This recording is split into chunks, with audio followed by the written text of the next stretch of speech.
नमस्ते दोस्तों, जैसे आजकल हम लोग देख रहे हैं कि हमारे आसपास काफ़ी हार्ट अटैक के केसेस मिल रहे हैं। अक्सर इलाज में पहुंचने के पहले काफ़ी देर हो चुकी होती है बहुत सारे लोगों के लिए। इसलिए जब भी इस तरह का कोई लक्षण मिलता है उसको बहुत जल्दी ही पहचानना अति आवश्यक है ताकि समय से उनका इलाज हो सके।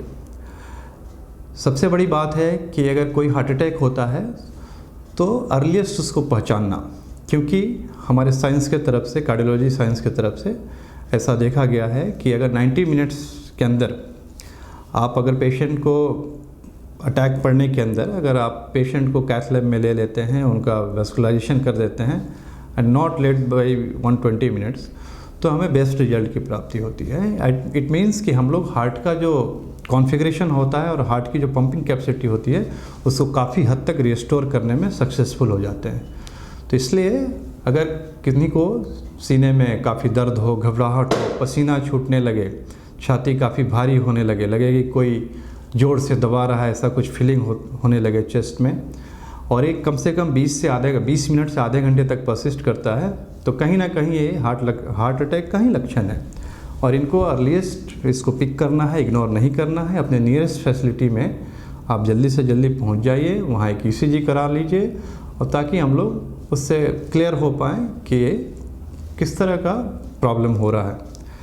जैसे ही हमें ऐसा सिम्टम्स मिलता है और ECG में हमको कोई भी लक्षण दिख जाता है जो प्रूव्ड वे है हार्ट अटैक को डायग्नोज करने का, फिर हम लोग अतिशीघ्र ही खून पतला वाला जो टैबलेट होता है, जो भी दवाइयाँ होती हैं उनकी शुरुआत कर दी जाती हैं। और कोशिश ये होती है कि जल्दी से जल्दी दवा के द्वारा या स्टेंट डाल के इनका वेस्कुलराइज कर दिया जाए, जो ब्लॉकेज है उसको हटा दिया जाए ताकि दर्द में रिलीफ मिले, और साथ ही साथ हार्ट का जो लॉन्ग टर्म आउटकम है, हार्ट की जो पंपिंग को मेंटेन करना, इस चीज़ को हम लोग इंश्योर कर सकें।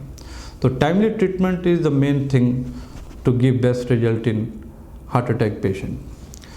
तो इसके लिए कभी कभी हमारा जो आम जनमानस है इस चीज़ को क्लियर नहीं कर पाते हैं, और लगता है उनको कि एक गैस का प्रॉब्लम है जिसके चलते कुछ बदहजमी हो रही है या गैस का कोई इश्यू है, और फिर इसको इग्नोर कर देते हैं। और तब तक जब तक वो हॉस्पिटल पहुंचते हैं उनकी हार्ट की पंपिंग कैपेसिटी काफ़ी कम हो गई रहती है, और उस स्थिति में बहुत हार्ट की पंपिंग में लॉन्ग टर्म इम्प्रूवमेंट नहीं हो पाता है, और बहुत कुछ ही चीज़ बच जाता है ऑफर करने के लिए। गैस के सिम्टम अमूमन अगर आप लगता है कि कुछ रिसेंट आप खान पान में गड़बड़ी किए हैं हो, कुछ स्पाइसी चीज़ का इंटेक हुआ हो, ओवर अल्कोहल इंटेक हुआ हो, ऐसे में आपको चेस्ट में बर्निंग सेंसेशन, थोड़ी हैवीनेस हो सकती है, बट मेनली उसमें रिगर्जिटेशन होता है। आपको गले में कुछ खट्टा खट्टा ढकार जैसा आएगा, ऐसा चीज़ हार्ट अटैक के पेशेंट में नहीं आता है। कोई खट्टा ढकार आना, मुंह में नॉसिटिंग होना, ऐसे सिम्टम्स नहीं आती हैं। सिंपली पेन होगा, स्वेटिंग होगा, वॉमिटिंग हो सकता है कुछ केसेस में, चक्कर आके गिर सकते हैं आप। ये सारी लक्षणें हार्ट अटैक की तरफ प्रूव करती हैं। बाकी कुछ पेट में ऐंठन होना, गले में खट्टा ढकार आना और पानी से रिलीफ हो जाना, ये सब चीज़ जो है एसिडिटी की तरफ इंगित करता है। फिर भी if you are a diabetic person, आप मिडिल एज एडल्ट हैं, इस तरह के सिम्टम मिल रहे हैं, स्मोकिंग है, स्मोकर हैं, तो आपको गैस से कंफ्यूज नहीं होना है और इस सिम्टम्स को इग्नोर नहीं करना है। अर्लीस्ट आप नियरेस्ट हेल्थ सेंटर पहुँचिए, अपना वाइटल चेक कराइए, ECG करवाइए, और फिर उसके अनुसार आगे का प्लान करिए।